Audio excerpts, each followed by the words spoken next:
What's up, everybody? Welcome to Kinda Funny Games Daily for Thursday, July 25th, 2019. I'm one of your hosts, Greg Miller, alongside Davis from the Warp Zone. Woo! Yay! The studio audience, so excited. I'm so happy to be here. We're so happy to have you. Yeah. I heard you guys were dead. We were, it seemed like that, but then like the phoenix, we rose from the ashes. If somebody doesn't know the Warp Zone, Davis, how do you describe it? We're just gaming, pop culture, like nerdy sketch comedy, and occasionally music video channel on YouTube. Yeah. You've been doing it how long? Jesus Christ. almost 10 years as the Warp Zone, and then as a group of friends, even longer. Yeah. That's the thing, is like Warp Zone, I always think of you guys as like our first VidCon friends. When we came to VidCon and started hanging out with you, and you guys were all awesome, we were all awesome, we just got to hang out. Kevin agrees. He's taking out an Egg McMuffin Gary would have just dropped off. It's a good day. Yeah? You're enjoying yourself over there? You having a good one? Anytime we get Gary Whitta just to drop by, I'm excited. I was very excited before he gave me the Egg McMuffin. Yeah, exactly, right? You were excited to see him. Egg McMuffin, you're having a hell of a morning. I sure am. I like how Kevin paused because he gets made fun of a lot. So he wasn't sure, was that about to be somebody's trying to take me out? And maybe I get cigarettes later. I don't know what kind of day it's going to be. Yeah, you know, it's You shouldn't have cigarettes, Kevin. My God, look at Davis. He stopped smoking. Look how good he looks. Bring me down. I had a probiotic yogurt, so... He's an adult. Right? And with granola in there, too. Yeah. Man. You're looking good, dude. Thank you. Yeah, you look great. What happened? You just decided to change your life one day? Well, I lost my job for a little while. I had a lot of free time. Dropped some weight. So that, if somebody doesn't know, that's the deal, right? Warp Zone was part of the Defy stuff. Yeah, we were part of Defy Media with Smosh Games and Clever and a bunch of people, and they went out of business, and we were all in limbo for a little while. And through some friendship and some miracles, we just got our brand back, and so we've been doing it for fun. And That's awesome. Ever since. So people should go support you. The Warp Zone, YouTube. We also have a Patreon too. Patreon/The Warp Zone. That'll never take off. This, ladies and gentlemen, is where we talk about the news. Today we're going to cover religion in Cyberpunk, that GTA Online casino update, and some Wolfenstein reviews, because this is Kinda Funny Games Daily. Each and every weekday on a variety of platforms, we run you through the nerdy video game news you need to know about. If you like that, be part of the show, patreon.com/kindafunnygames. You can give us your questions, comments, concerns, and everything under the video game sun. Then tune in to watch us record the show live on twitch.tv/kindafunnygames. If you're watching live, you have a special job. Go to kindafunny.com/you're wrong. Tell us what we screw up as we screw it up, so we can set the record straight for everybody watching later on youtube.com/kindafunnygames, roosterteeth.com, and podcast services around the globe. Housekeeping for you. The Mario Maker Party Mode is available for all right now for free. YouTube.com/kindafunnygames. Go over there and see how bad Andy's level is and how he should be ashamed for making it. It's not even fun, frankly. Why? Why are people making levels like this and thinking This is not how people have fun. No, exactly. Oh, I mean, look, only 3 people out of 1 million have cleared it. It's a good level. No, that's a bad level. That's how I feel about a lot of the Mario Maker levels, but they are fun to watch. Thank you to our Patreon producers, Colton Yoder, Blackjack, and Mohammed. Today we're brought to you by Brooklinen and EXPERIAN, but I'll tell you about that later. For now, let's begin the show with what is and forever will be the Roper Report. Time for some news. Subdued dudes from you. You trying not to inhale the Egg McMuffin?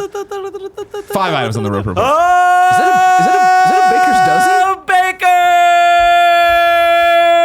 Baker's dozen. It turns out it is. Kevin was doing some improv over there, I think. Who is honking their horn? What is happening out there? I don't know. Wait, who do you got a problem with, me or the horn? Why are they all honking their horns now, Kevin? Oh shit, I think someone's honking it at Tim. Oh shit, Tim definitely just took a left. Tim sucks. I hate him. Number 1 on the Roper Report. Let's talk about religion in Cyberpunk 2077. We're going to read from Matt Kim's article on IGN.com. An interview between CD Projekt Red and Polish news site GR Online WP was recently translated into English on the video game message board NeoGAF. Had you seen this? There was a little bit of controversy about what they were saying about religion in the game. IGN reached out to CD Projekt Red, not wanting to go on that translation, to ask whether the translation was accurate. And a representative from the company told IGN that it was not. CD Projekt Red sent IGN their own English translation of the Polish interview, which we included below. IGN was able to also able to independently translate the interview and found the new translation to be more in line with their own translation. So here's how it goes. WP, the Polish site, says, you mentioned religion. Does it still exist in the cyberpunk world? CD Projekt Red responds, yes, and in many forms. As I mentioned, our vision is somehow based on the real world, and religion is a very important part of the latter society-wise. In our game, we're going to see, for example, Christianity and its different branches, or religions from the Far East. No, from the East. Religions from the East. Polish site says, sounds controversial. Someone will enter a church and cause havoc.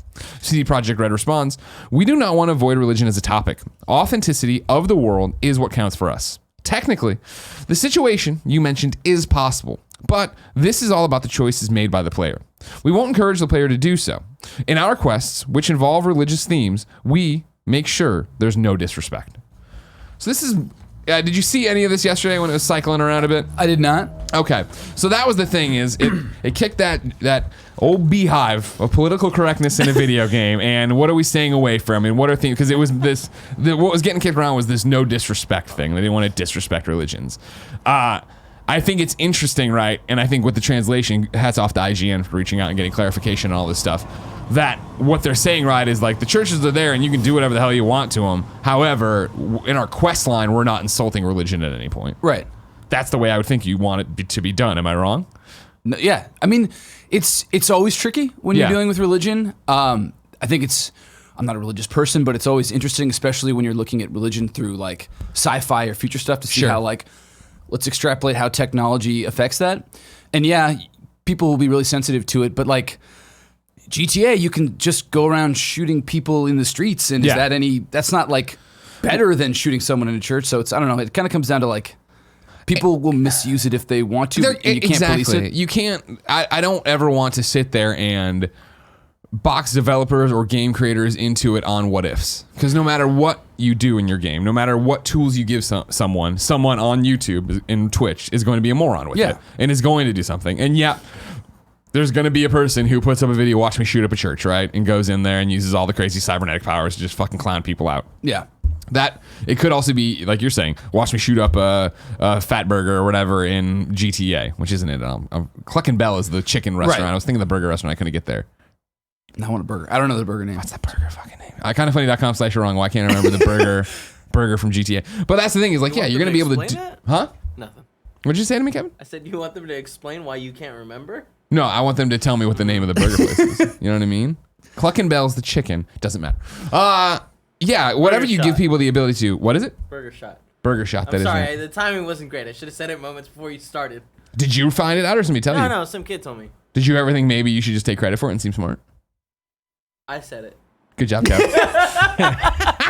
You're not a great liar, but maybe that's it's adorable to be positive. No, it means you're a good person. Yeah, sure. Well, no matter what tools you give people in a game, especially an open world game, especially an RPG as deep as this, it's going to be weird, right? People are going to do weird things with it. Yeah. It's like Guardians of the Galaxy. I'm going to make some weird shit. I mean, it's like all those choices that also make it so much fun. I don't know. So, double-edged sword. Yeah, I'm glad it's there. It's interesting that it's there. I hadn't thought about it. I'm not that religious as well. So I hadn't thought about places of worship in the far-flung future in this cyberpunk future they've created, right? You would think, I would think that with not the agenda they're pushing, but with the augments, with the thing, with technology, that would pull you away from religion in a way, right? And make a society that would be like, no, we don't believe in God or whatever. Yeah, I mean, also in a world where you can... In a world. Well, like, cyber technology is like, could be construed as miracles. It would be interesting to see how religions in this universe could bend it. Like, if you can create visions, who's to say that's not the Messiah? Like, I don't know. Sure. There is like fertile ground to explore religion in Cyberpunk. So I don't think you should not do it because you're going to be afraid that someone's going to like... Yeah, and that'll be interesting too, is like... They talk about in our quest, which involves religious themes, we make sure there's no disrespect. So there are quests that are going to involve religious themes apparently, but yeah, they're not going to disrespect religion straight out, which is interesting as well. It's a fine line to walk that I wouldn't have thought of if I was like, I'm going to make a cyberpunk game. Yeah, this is what I'm going to get to, but I guess you get to where does man and the machine begin, and what does that do to the traditional idea of religion? Yeah, interesting. I'll be interested to see what they do with it, as I am with everything they're going to do with Cyberpunk. Number 2 on the Roper Report. Dragalia Lost. Am I saying it right, Kevin? Dragalia? You nailed it. Dragalia Lost becomes Nintendo's second most successful mobile game. This is Alex Malafeev. Is that Tim? Yeah. Tim, get on shock mic for a second, please. Please get on shock mic. What's up, Kevin? No, I didn't say hug Davis. I say get in shock, Mike. Tim, we need you to explain what just happened out there. What just happened? Because we all heard the horns. And then Kevin looked, I was like, Kevin, what is going on outside? And he looked out the window and he said, I think it's Tim. That you were blocking traffic or you were making a left. You made a left, but like maybe 4 seconds before, there was hella horns. Yeah, like that was horn ahead fight. of me. There were a lot of U-turns going on. It's a street cleaning day. Okay. Which causes chaos for cars. So last minute people decisions, they're like, oh shit, I shouldn't turn left here. But I got this baby park. little Prius C. I can fit anywhere. You know what I mean? I'm sure that was easy Being to get small, into. fantastic. You got the backup camera? No, I wish. No, instead he got a fancy. giant subwoofer for no reason. When you get to the 12-inch Prius V baby. level like me, you get some of the nice Number 2, features. Dragalia Lost becomes Nintendo's second most successful mobile game. This is Alex at SenorTower. Released in September 2018 and still available in only 11 markets, Nintendo's 4th mobile title, Dragalia Lost, has just surpassed $100 million in total player spending on 3 million downloads, according to Sensor Tower Store Intelligence estimates. In doing so, it has overtaken Animal Crossing Pocket Camp as the publisher's second highest earning title on mobile after 2017's release of Fire Emblem Heroes. Dragalia Lost has grossed $1 million more than Nintendo's mobile Animal Crossing, which currently sits at $99 million spent by players since launch in November 2017. While it now ranks second among the Kyoto firm's mobile titles, it trails top-grossing Fire Emblem Heroes by nearly $500 million. Damn. So that's quite the gap there to try to close, right? Okay. Good job of making $100 million. You're still $500 million away from the top leader. Yeah. Have you gotten sucked into any of these Nintendo mobile games? Dr. Mario no, Run? I'm not like much of a mobile gamer. I grew up as like a Game Boy boy, so I have a different expectation of mobile gaming. Sure, you want a dedicated device. I did check out just like last week. A friend showed me Dragalia Lost. Okay. And it looks like a mobile. It's got all the cool bells and whistles of a mobile game. Yeah. But I'm just like, it's not really my bag. Sure, yeah. I just fell in love with Pokemon Go, which will come up later in the news here. I was part of that train In the beginning? Yeah. Come back. It's a great time to come back. Team Rocket stuff's happening today. We'll talk about it soon. Ooh, okay. All right, I'm just letting you know. Things are happening out there. And what's been surprising for me is I played Pocket Camp. I love Animal Crossing. So when that dropped, I was like, of course I'm going to play this. I want to play Animal Crossing. But I don't think I put $1 into Animal Crossing. Like, I don't think I bought any of the microtransaction stuff that, they're talking about it being its second one with $99 million, right, of player spending so far for Animal Crossing. Yeah. I think I just played that for free. Meanwhile, with Pokemon Go, right, I've been playing for 2 weeks and I don't want to know how much I've put in. You've just been buying Pokeball. What can you spend it on nowadays? You get the Poke Coins, of course, and then you go and you turn the coins around, and like what I'm doing is extra inventory space. I can get extra. Jen and I wanted to walk like from the way out in the middle of nowhere to the movies one day, so like, all right, cool, we're gonna be walking a lot. I'm gonna think smart here, David. I bought a bunch of incubators so I could incubate my eggs and I could hatch all my eggs as I walk too. You know what I mean? They got you. They do have me. They have me bad. expensive. And it's if you think they have me bad, they have my wife worse. And that's why I don't want to know for the family credit card how much money has gone to Pokemon Go. Yeah. But it's the weird thing of, and I feel this way with the normal box games we play, right? Where if I love a game and there's a season pass or DLC drops, I'll buy it, right? Even if I got the game the code for review or whatever. Yeah. I'm having so much fun. I want to put money into this, and it's like with Division and microtransactions there.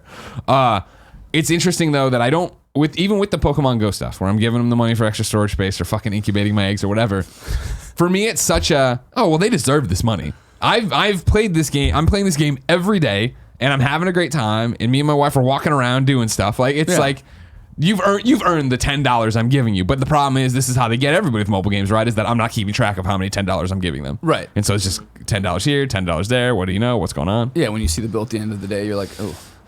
Did they do this good of a job? Yeah, that's how I played. Dauntless. It's like a Monster Hunter type thing. That's free to play, and I'll spend money in that because I'm like, you know what? I've played this so much, and I love this game so much. Sure, here's like $10 for like a new jacket. Yeah, exactly, right? That's what's on. Yeah. I went and I bought all the Mewtwo outfit stuff, so I look cool.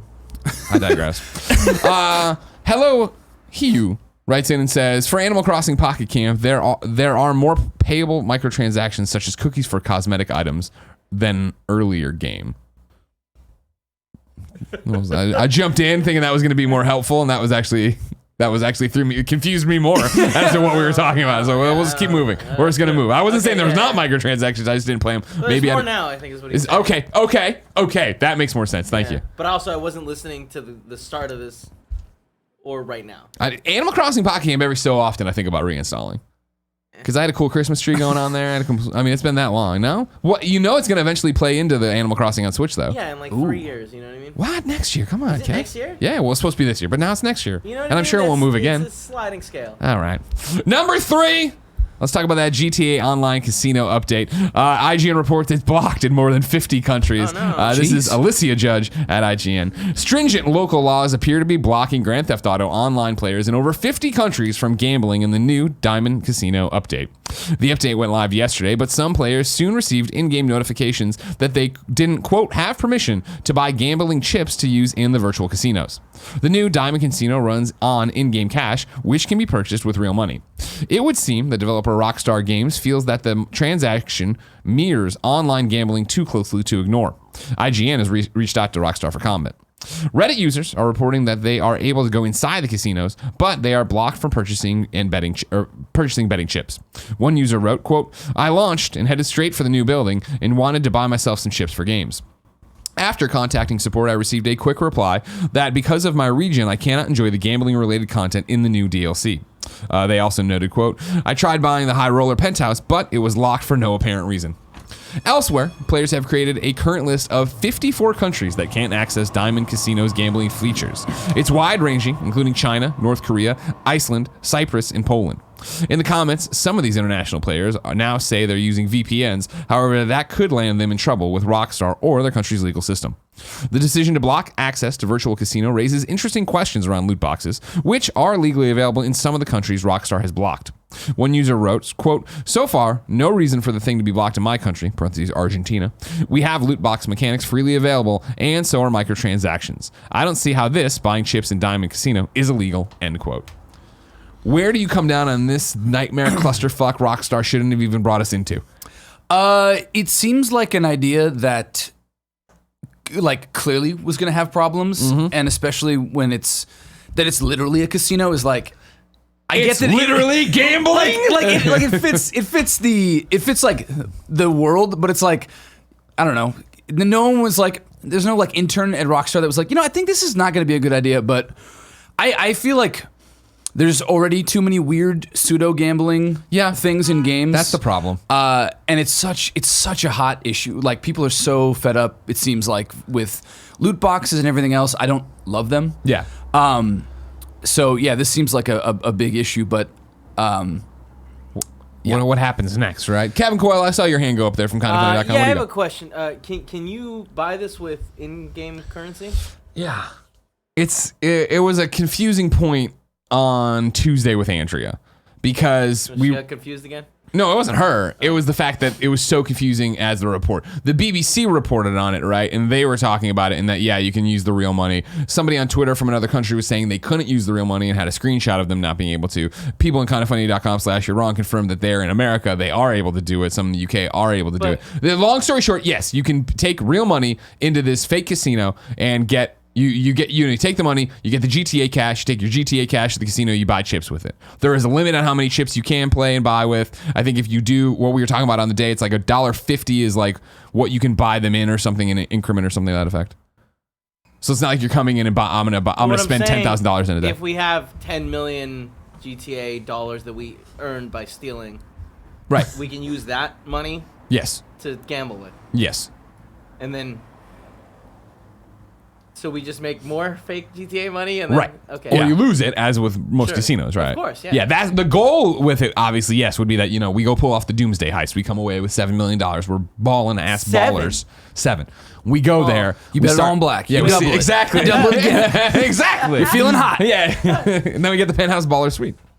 Oh. But it's the concern and the argument of gambling in games, which has already been such a hot topic with loot boxes, right? Where it literally so many world governments are looking at this, worried about it. Yeah, I mean, and then to be unabashedly for gambling. Granted, small amounts of money. But it's also- granted, you can do it in other games. It's not like you're getting money back.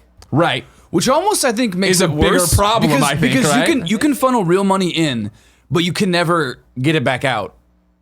I think it's like one of the issues, but if it was, and that's the thing is one of the screenshot that was so not controversial, but like threw us for a loop trying to figure all this out was the person walking up to buy it and it's saying you can use your in-game cash, but you can't use the shark cards for this, which would mean that, okay, all the money you've earned from heists, robbing people, killing people, that can be used here, but not your real money. Yeah. Which That'd be cool. That'd be cool. I was in the vein of, then this is a non-issue, who cares? Right. Like then, but then when it is like, no, you can take real money in there, but really small amounts, and there's a limit on chips and this, that, and the other.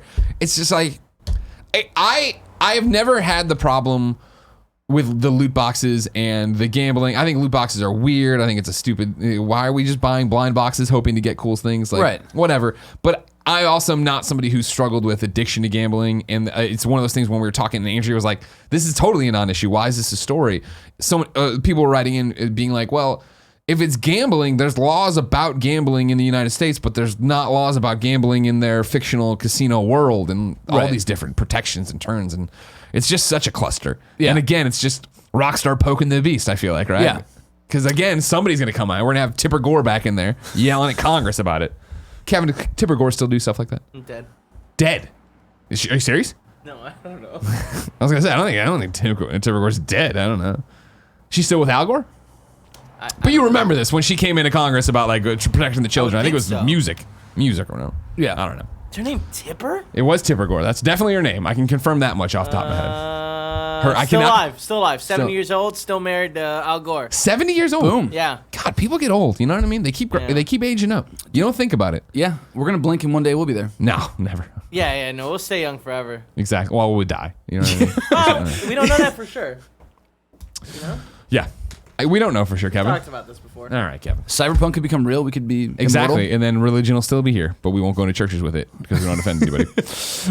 Number 4 on the Roper Report, Team Rocket is back in Pokemon Go. This is Kevin Knezevic over at IGN. What? Earlier this week, Pokemon Go players had their first encounter with Team Rocket. The villainous trainers would invade certain Pokestops and challenge players to battle using their shadow Pokemon. But just as suddenly as they appeared, Team Rocket seemed to vanish from the game. The evil team is now back again in Pokemon Go in even greater numbers, and there's a new special research quest line to go along with them. Just as before, you can encounter a Team Rocket grunt. Now, I don't want to be this guy, or well, actually, but I don't want to be kindoffunny.com. You're wronged on this, all right? I wear, as a Pokemon master now, I turned it on and saw this. They're actually calling them what? Team Rocket Go. Because they're not Team Rocket like the Team Rocket you know and love. Right. They're Team They Rocket Go. Yes, Team Rocket you know and love is dead. Yeah. This is Team Rocket Go. This is like the next generation resurrecting the banner. Exactly. Team Rocket, and he leaves out the Go, but Go, grunt at certain Pokestops. You can tell which locations have been taken over by the team by their appearance. On the overworld map, the Pokestop cube will appear darker and will twitch erratically. And when you approach it, you'll notice the stop is colored black rather than blue. Spin the photo disc at one of these Pokestops, and the Rocket Grunt will reveal themselves and challenge you to a Pokemon battle. You seen any of these yet? Oh, come on, dude. I fought 2 of them already. I got a quest to fight 3. I'm going to find another one of these guys. All right, cool. Don't worry, I'm on it. I'm on it for Pokemon. That is awesome. I don't play it anymore, but this is like a really cool feature. Yeah. Kind of a fun way to like put some new stuff in there. Have you taken a look at it at all, like recently, or kept up with news with Pokemon Go? I hear the news about it every now and then. Because that's but I how haven't- we got into it. Is that Jen and I were walking home from breakfast and talking about video game news, and then getting into, oh man, yeah, Pokemon Go, and it's so crazy that it's still so successful and so many people are playing it. Yeah. It's updated and changed so much when we opened up and started looking at it, and before we knew it, we were in there because there is so much to do in it, and there Yeah. are so many little things that. It is the perfect time waster of a game where even when there's no Pokemon around me, well, I gotta go through and like send gifts to people, or I gotta go through and figure out, oh, I got too many duplicates Pokemon. Let's delete them, or transfer them. Let's level them up. turn them into candy or whatever. Exactly. Yeah. Send them off. Send 'em upstate. Send them to the professor. The candy comes back. It's not weird at all. You know what I mean? Don't worry about it at all. Yeah. So I if you liked it in the beginning, you should try it again. I may try it. My friend group down in LA when it came out, we used it as an excuse to do like brunch, and we would like find restaurants that were near Pokestops. And Sure. somebody would pay for that, like The lure. the thing. Yeah, Yeah. and we would just like drink mimosas and spin the thing, and it's fun. Yeah. Yeah, it's a great game. Kevin, come back. I love brunch so much. Let's get you back on Pokemon Go. We can play tomorrow at breakfast. Come on. How about we both play that Dr. Mario game? Okay, fair. Okay. Number 5 and final on the Roper Report. Guess what, everybody? The review embargo for Fire Emblem, Three Houses, and Wolfenstein Youngblood are up. I thought, let me know you want. We usually don't cover reviews and stuff, but I thought for big games, maybe we should. Right now for Three Houses, the Metacritic is 87. This is at 9:37 a.m. Don't bother, you're wrong me if it's changed. Games Radar gave it a 5 out of 5. Easy Allies gave it an 8.5. Game Informer gave it a 9.5. IGN gave it a 9.5 and said Fire Emblem Three Houses succeeds in its ambitious telling of a land at war, helmed by captivating leaders in which no side has all the answers. Its tense battles are made all the more harrowing thanks to new strategy elements, and the colorful cast of troops you send into the fray are incredibly charming. With a new take on training and bonding your units, and that's right. And with the many activities and options available to sample, it's absolutely begging to be played multiple times. This is one Tim's been playing. Tim loved it. He talked about it on the Gamescast. It was different than what he expected in terms of battle, but he's been enjoying it. It's one he thinks I will like. I have downloaded with Marvel Ultimate Alliance, baby. Yeah. I ain't got time. I got all these characters to get up to level 100. Come on now. Too much happening. Are you a Fire Emblem guy? No, I've never played it before. I've dabbled in the series. Yeah. Early on, I have a problem letting go of characters, so permadeath is like it's a tough pill for me to swallow. Yeah. But I've tried them throughout the years, and this one actually looks cool. There's something about there's like a whole schoolhouse element. Yeah. I'm a big, Harry Potter. I don't know. If you have like a cool school element to it, that suddenly like hooks me more. So, and the reviews are really good. So yeah, reviews are great. Yeah, I definitely want to kick the tires on it when I get the chance, but and light the fires or just the tires? Just the tires. Just kick the tires. Okay. Just kicking the tires over. Meanwhile, news not as good for Wolfenstein Youngblood. Right now, Metacritic's at 77. This is at 9:37 a.m. Don't bother, you're wrong. Wait for the change. Game Informer gave it an 8.5. The Guardian gave it 4 out of 5 stars. Destructoid gave it a 6. IGN gave it a 6.5 with IGN's Dan Stapleton writing. Wolfenstein Youngblood is an aggressively okay co-op shooter that doesn't come close to recapturing the joy of its predecessor's action or its surprisingly interesting characters and story. It doesn't completely fumble the fun of its weapons and abilities or counteract the pleasing sensation of squishing Nazis between your toes, but it does make it harder to enjoy at seemingly every turn with an out-of-place leveling system, busted stealth gameplay, some aggravating boss fights, and inadequate checkpoint saves. Frankly, I expected more from the Blazkowicz twins. Interesting. I've only played Youngblood once. It was with McCaffrey from IGN Judges Week, and we did co-op. Okay. And so I wonder... Don't get me wrong, a 6.5 is okay on IGN scale. And I love aggressively okay is a wonderful phrase. Right? Yeah, exactly. And I think, did you play Wolfenstein 1 and 2? I played the first one. Loved the first one. I haven't played the second one yet. Yeah. Neither of them clicked for me, and I think part of it was just how the pace of them, how difficult they were on purpose. And for me, having a co-op partner there made all the difference playing with McCaffrey, right. Where I do want to play. I told Jen, we got to play this Friday night.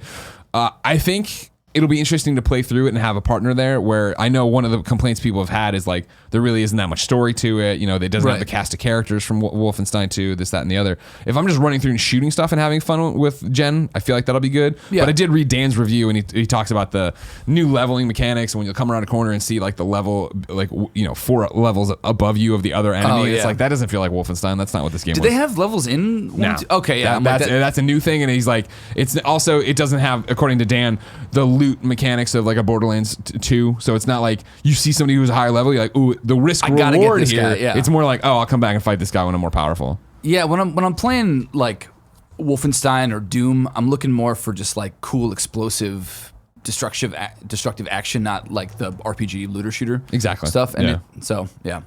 The Nano Biologist writes in to patreon.com/kindoffunnygames and says, "Hey Greg and Davis, as a huge Wolfenstein fan, I was really pumped to play Wolfenstein Youngblood. But after seeing gameplay and reviews, it seems like Bethesda decided to change what Wolfenstein was and try to make it more of an RPG with microtransactions and leveling instead of run and gun as it was in The New Order, Old Blood, and New Colossus. I'm severely disappointed because this game was advertised as being very similar to New Colossus with mechanics and gunplay. Do you think this shift in gameplay will affect sales? And how do you think the general fan base who loves Wolfenstein and Doom for their tight run and gun gameplay will react to this major shift in the game? I honestly hope this is just a one-off because it is a side cool. I see what you did there. $40 game. Who knows? You'll have to wait and see, right? And again, obviously, I don't think these aren't terrible scores. They aren't the 9s people would want from a Wolfenstein game, but 8.5, 4 out of 5, 6.5 from IGN.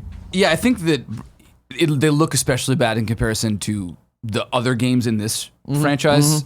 I know that I'm finding out that it's an RPG. I'm a little turned off to it because I do feel like Doom and this are like the last bastions of just like good old fashioned run and gun first person shooting. Sure. So there's plenty of other, if you want the RPG side, that you can do Destiny. There's Borderlands, everything else. So me personally, I'm not a huge fan of this shift. I don't know that if they did it right, and it sounds like they're not nailing it, I don't think that would turn people off. But it sounds like if these reviews are consistently not that great, that'll probably turn people off. Yeah, I think already it was and I can't speak for Wolfenstein fans. You guys would have to yourselves. It probably already was. Hey, why is it co-op? Why is that two players there, even if it is an AI person, right? Because that wasn't what you wanted from Wolfenstein 1 and 2.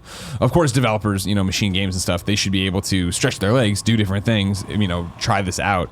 I think it is a sidequel. I don't think you have to worry. I think that there's a reason it's not Wolfenstein 3. Yeah. I think they're doing something different in the same way they're doing the VR Wolfenstein one right now too. I think this is just a chance to go out there and do something different, and I think it's reflected in the price point, right? Nano Biologist corrects himself, and you're wrong. Says it's a base $30 game with a deluxe edition at $40. Oh, okay. I think that price point speaks to, hey, this is an experiment. This is something we're doing. Try it out. It does as well. The RPG mechanic turned me off when I was reading Stapleton's review, and it was like, yeah, you run into a corner or turn a corner, and there's a dude there with a higher level. It's like, oh, well.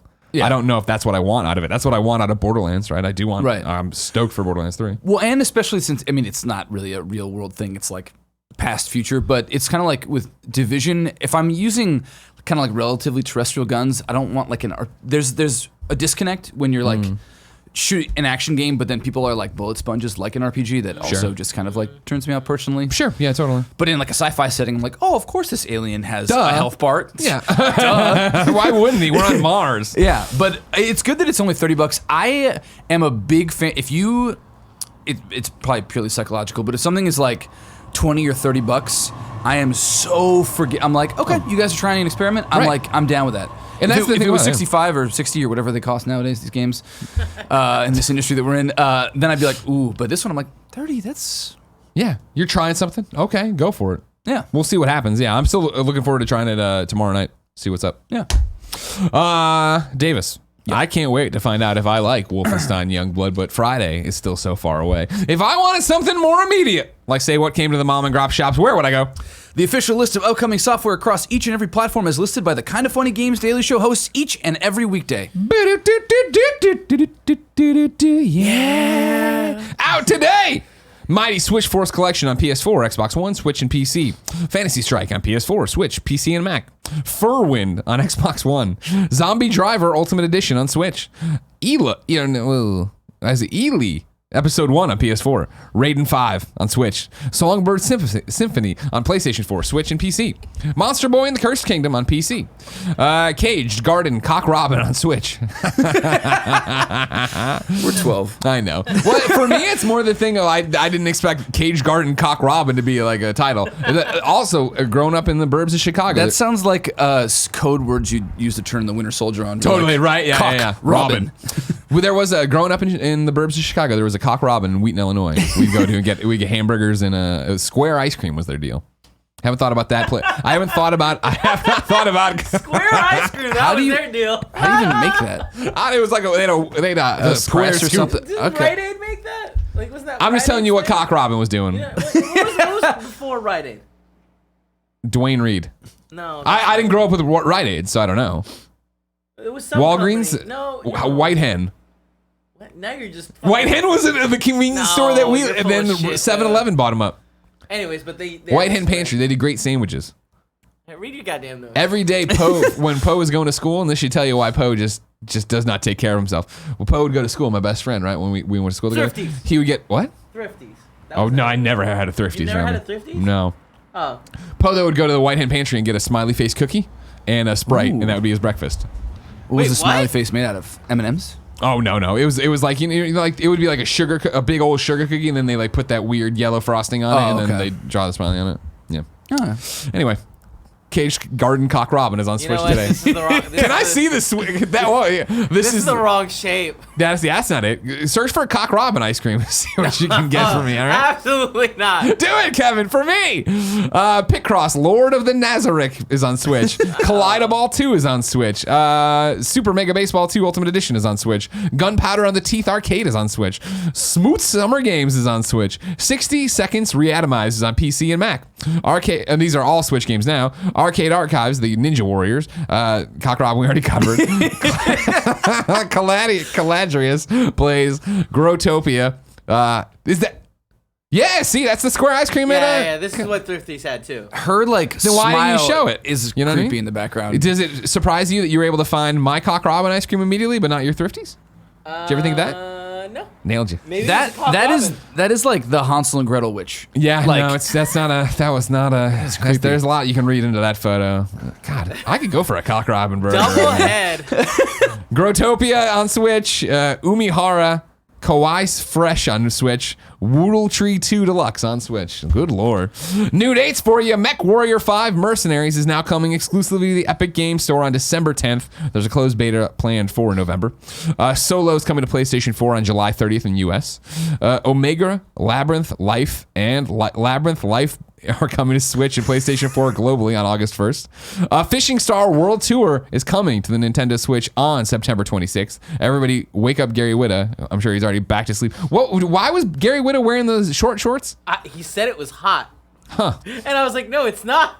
The Verge reports Nintendo has announced a new Switch bundle for Japan that ties into the popular Disney Tsum Tsum, how do I say it? Tsum Tsum is how I was told. Tsum Tsum franchise. A new game called Tsum Tsum Festival is coming out on October 10th and includes Switch exclusive minigames as well as the ability to play a regular mobile style game of Tsum Tsum by holding the Switch vertically.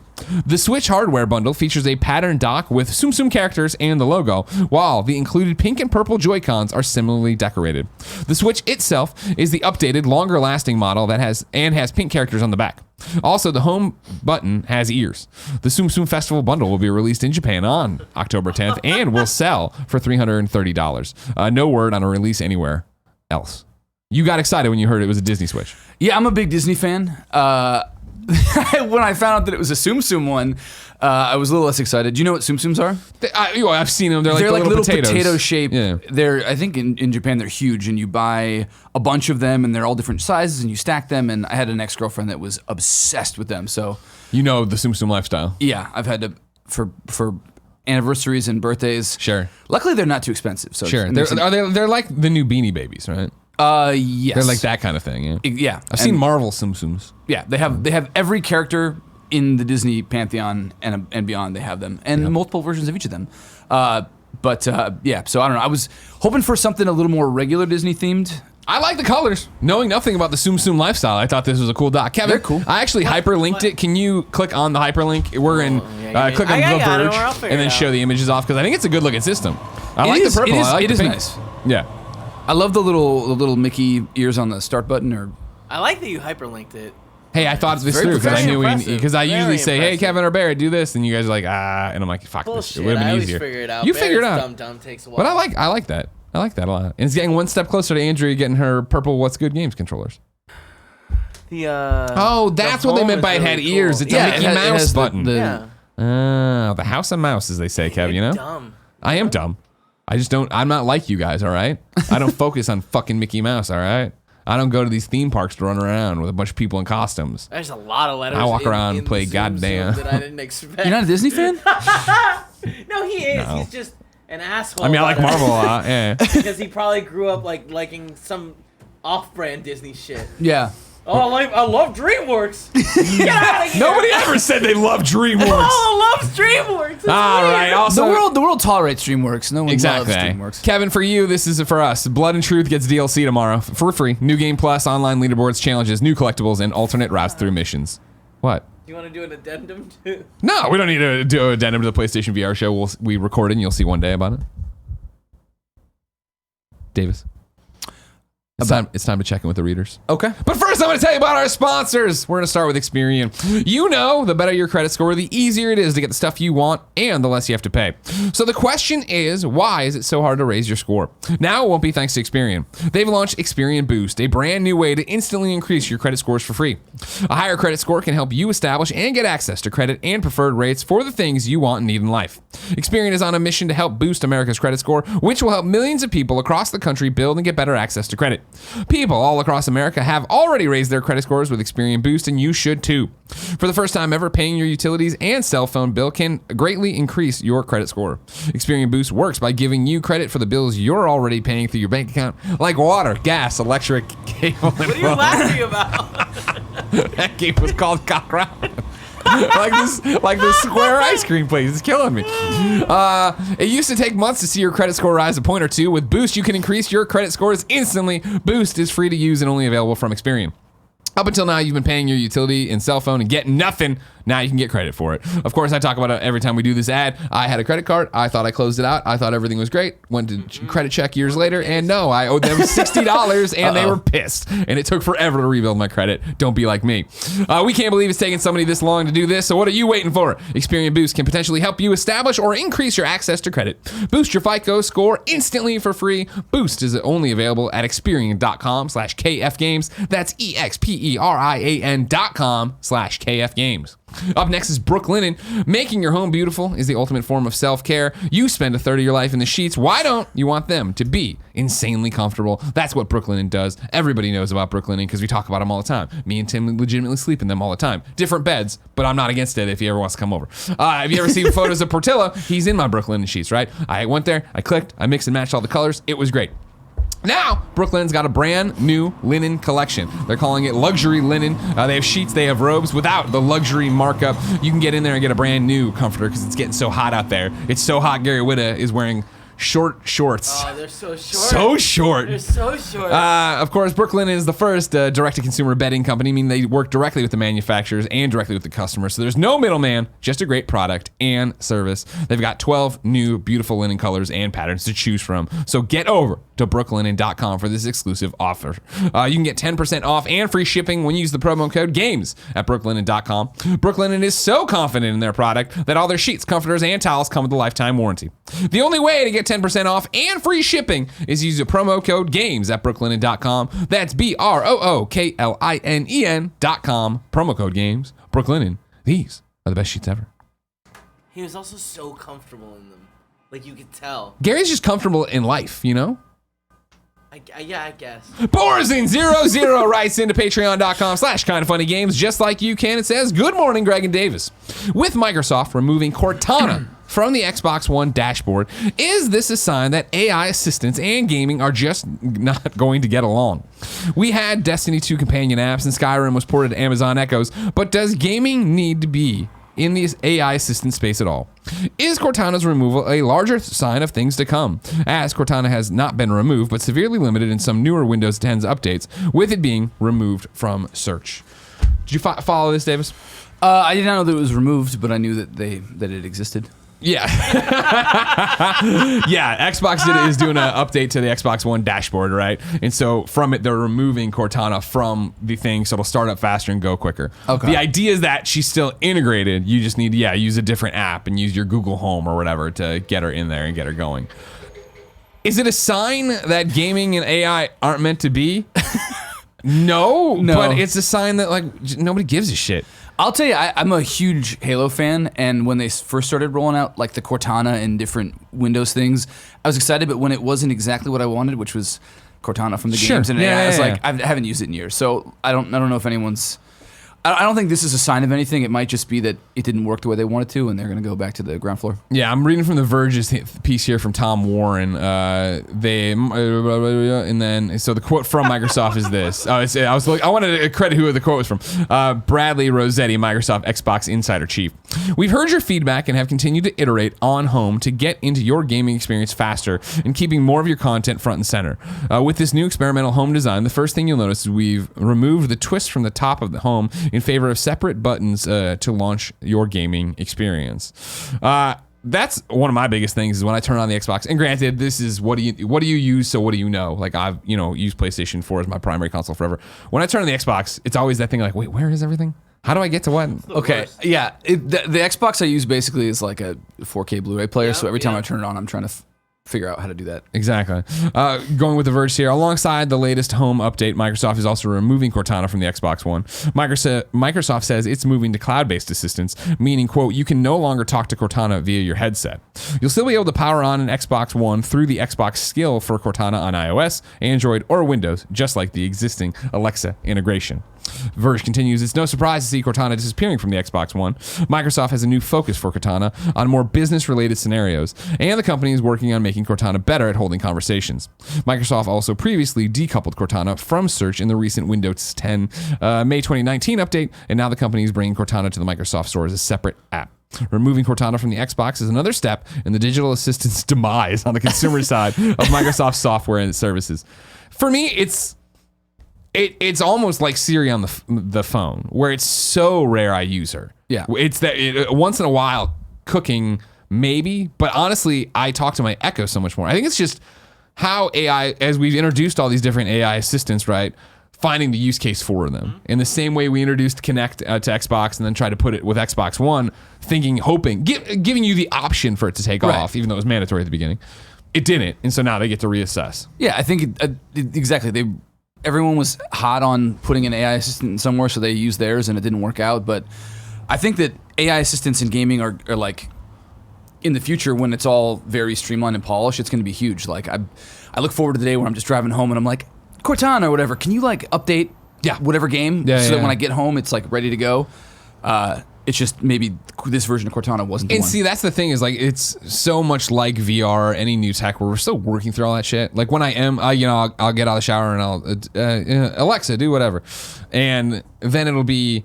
This is a great song. Echo, actually, is what we call it. Echo, add this to my playlist. Like, I don't have that Spotify. I can't add songs to Spotify. Well, I'm like, oh, fuck, Jesus. It's like, it's so good, but when there's one roadblock, you're like, screw this whole thing. Yeah. And I've done it too, of like, reorder paper towels. I didn't find exactly what you're looking for, but I've added them to your cart. And I'm like, no, I don't want to open the app. Just buy the damn towels. What did you add then if you didn't have what I wanted? Exactly. It was just broken glass. Yeah, I think it's them just keeping to try stuff. I'm with you that I think eventually it'll be there, but I just don't think it'll be a big deal. In the same way, like, why are you using the Cortana app to turn on your Xbox? Just turn your fucking Xbox on. Yeah. 2038 Pokemon CEO writes in to patreon.com/kindafunnygames and says, Greg, yesterday we discussed friend codes becoming less annoying. Here's a hidden treasure with friend codes. Privacy. Friend codes are unpopular. Yeah. We know why. Friend codes prevent public figures from getting swarmed by friend requests. Hideki Kamiya posts screenshots of Tetris 99 without his 130k followers sending requests. Game over, Greggy. Your Pokemon Go experience is personalized with friend codes. Public figures don't represent the world. The world can't be built for everyone. Everyone, look at your Switch friend list. It may be more personal. Friend codes were annoying with the Wii and DS, but I've come to appreciate them. There's a joy to having a privatized experience in a non-privatized era. Where do you come down on Nintendo friend codes? I hate friend codes. It's always a challenge to find them and give them to people. I don't know that, like, I think that the privacy that they provide, which is, it's only privacy because they're so annoying. I'm not sure you can't have that same level of privacy with a system where you just log into your account. Yeah. Like Steam has, I think, like a don't disturb setting. I think that you could get rid of friend codes and people could still have privacy. 100%. I think and that's the thing is I disagree with you, Pokemon CEO. Of course, I'm known for PlayStation. Everybody knows my PSN is Game Over Greggy. Through the settings PlayStation is built, my friends list, after I had to hire people to kick them off, because I added everybody just thinking it would be fun, not realizing it would break every game. Right. My friends list is incredibly personal now when I go over there. It is people I know from the industry and I know what they're up to. My Switch friends list is, as we were talking about it before, something that's forgotten to me. Now, mainly because I don't think of my Switch as an online device, but now with Marvel Ultimate Alliance, it's like, oh, I want to jump into Snowbike Mike's thing, and so I had to hit him up for a friend code and this, and then I actually went in there and I'm like, oh yeah, what's Cisco playing? Oh, but I don't check in on my friends on the Nintendo Switch ever to see what people are up to. And at least for me, the Switch is such a, I use it for like local co-op with my friends way more than I would with like online. So yeah, when I even go into menus where I can see my friends, I'm like, oh, I forgot I have friends here. And I this stems from me yesterday. Gary was like, friends code suck. And I'm like, do they? At this point, for it being a system that I don't consider an online system, I really didn't mind being like, what, Snowbike Mike, what's your friend code? And he sends me the jumbled numbers and I put it in and we play. Like, yeah, cool.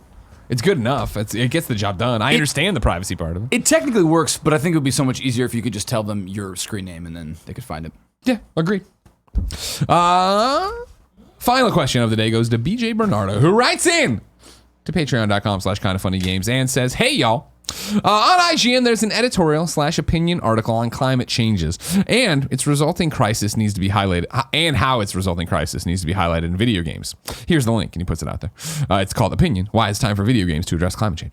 It brings up the game Horizon Zero Dawn as a game that did bring the issue of climate change to video games. I don't know myself since I made it my choice and I'm Xbox for life. But since you played a lot of Horizon Zero Dawn, did Horizon Zero Dawn really dive deep into climate change? Did it make you think about climate change? What games made you really think about our real life issues? I remember playing the original Final Fantasy VII as a boy and thinking it made me think how we treat our planet, both as a society and how businesses treat our planet. And it was a very negative light. It was in a very negative light. Thanks for reading this long post and twitch.tv/Gary Witta. BJ, did you play Horizon? I played probably 10 hours of Horizon. I tried playing it right after I got done with Breath of the Wild. And Yeah, I was a little bit open world fatigue. Yeah. And Breath of the Wild streamlined the open world process, whereas Horizon felt a little more open worldy, but I'm going to go back and play it at some point. Yeah. I loved Horizon. I platinumed Horizon. Reading the question, I was like, this is upsetting, obviously, for many people because I loved Horizon so much. But I was like, was it climate change? I remember it was the human beings, the human race, fucking it up real bad. Right. You know what I mean? And that's what caused us to have to go into this fucking. Could be a metaphor for climate well, I think change. it was. I believe. I remember it just being. It's the normal thing that, hey, we're humans and we made all this technology, and oh man, we fucked it up. We fucked this up bad, and like that's our problem, right? Of like, why do we do this? How do we fix it? I'm looking back right now, right? I guess I shouldn't spoil everything about Horizon, even though you kind of had your shot, right? Like, you know what I mean? Yeah. But yeah, like it definitely didn't make me think of, oh hey, yeah, like we need to do something about climate change in a real way. And granted, I already think climate change is real and we need to do something in a real way. I guess that was already there. Yeah. But I don't think the message of Horizon Zero Dawn was so strong that it was like, oh my God, climate change is a real issue we're all facing, or robot dinosaurs are going to come back and take over the world. No, it was very come back, yeah. Or rise up. Robot dinosaurs are going to come back. Yes. Kevin, here's what I'm going to say, all right? Have we found a lot of dinosaur bones? Yeah. Have we found a lot of metal? Yeah. Coincidence? Put the two together? Coincidence, Kevin? I don't think so. You don't know what they're up to. And that's the thing, too, where they're always trying to tell you now, like, oh, actually dinosaurs, maybe they're covered in feathers. You know what I mean? Not scales. Trying to get away from it, huh? Once we can get one of these, what do you call them? Time machines working, where I can look back and see what these guys look like, then maybe I'll believe you that they weren't robot dinosaurs. But until then, I'm not going to be a part of it, Kevin. You understand? Yeah, I guess. Thank you. So, I don't know if I've ever had what games really made you think about our real life issues? Like, I think games do it and have a chance to do it and get you on that track, but it's rare that you put down the control and you're like, fuck, we got to do something right now. Maybe Metal Gear, but even then Metal Gear got super crazy, and I'm more like, fuck, we got to stop cloning children. with Metal Gear, I spent too much time trying to unravel the mystery that is that game to like really look beyond it. But no, I mean, like games, like any medium, stories are a great way to like experience things and like think about real world issues. But I think one-to-one, it's better when they're like larger themes, like violence towards women, or like any sort of like larger issue than specifically, well, I guess climate change is kind of broad, but like kind of a big deal. It's fertile ground to do. But yeah, I don't know. I don't think there's been a lot of stellar examples of doing it right. I do think that Final Fantasy VII is the great example because it's like the Shinra Corporation, whatever, they're abusing it. But yeah, there's not been a lot of games where I came out and being like, oh my God, we have to do this exact thing. Yeah. There you go, games. Somebody make that. Neil Druckmann, cancel Last of Us Part 2. Fix that. I mean, you probably do both. No. Time to squad up. This is where one of you writes in to patreon.com/kindoffunnygames. You give me your name, username, platform of choice, why you need help in a video game. I read it here. The best friends come and find you. Everybody plays games together. Today, Ryan Clark needs help on the Xbox One. His Xbox username is Hero of Time 816. Only Time and 816 are together as one word. So Hero of Time 816.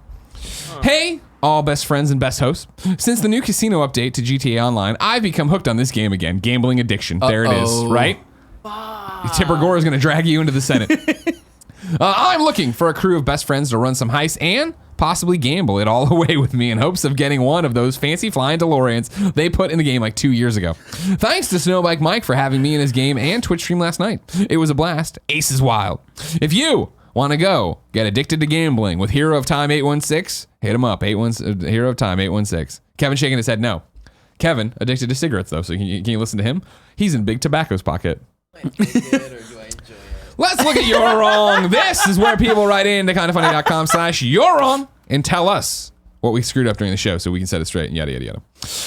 Nano Biologist writes in and says, the amount listed before the bonuses and difficulty stuff, the total payout can get... Oh, what?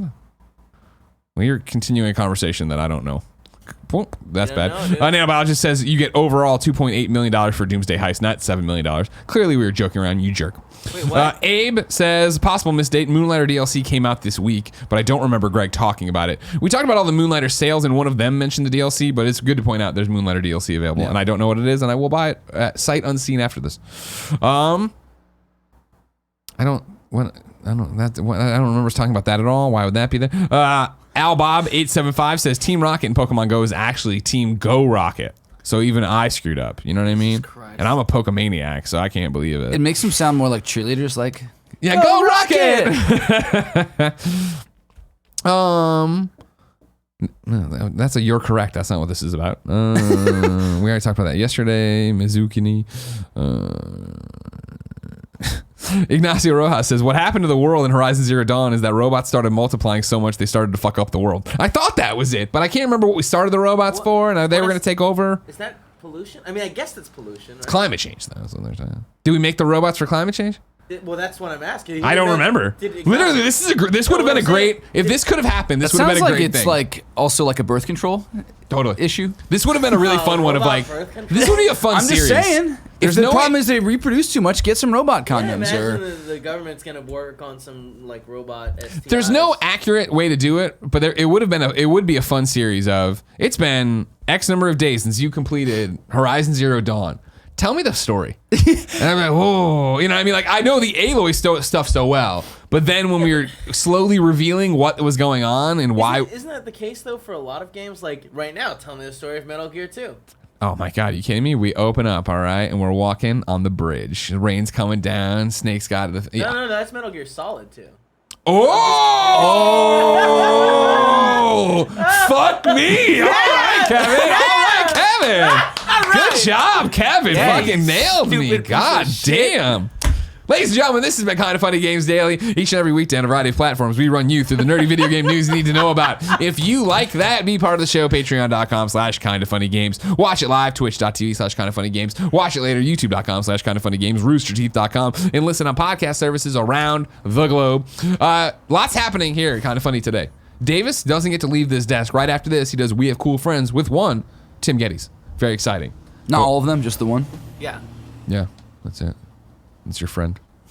Then after that, we're all going to Olive Garden for Andrea Renee's lunch we owe her. Then after that, we're doing the Gamescast at 2:30. It's me, Tim, Andrea, and Davis. You can watch live, 2:30 p.m. Pacific time, patreon.com/kindoffunnygames. It'll be up, obviously, Friday morning, patreon.com/kindoffunnygames. And it'll be up for free everywhere on Monday if you want to do it that way. Tomorrow's host is me and Tim. Davis, thank you so much for coming in. Thanks for having me, man. Where can people keep up with you? On Warp Zone, on Instagram, Patreon, YouTube. You gotta give them a URL. What's your Patreon URL?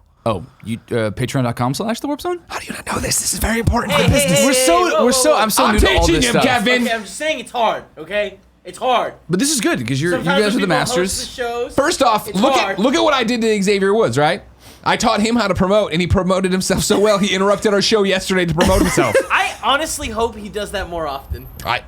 That was fantastic. I was gonna say I put my phone down and had it turned off. So I'm just like, I hope nothing. I haven't missed a call Just from like him. 10 missed calls from him. Exactly. And Gary Wood is gonna start doing it. I digress. Ladies and gentlemen, until next time, it's been our pleasure to serve you.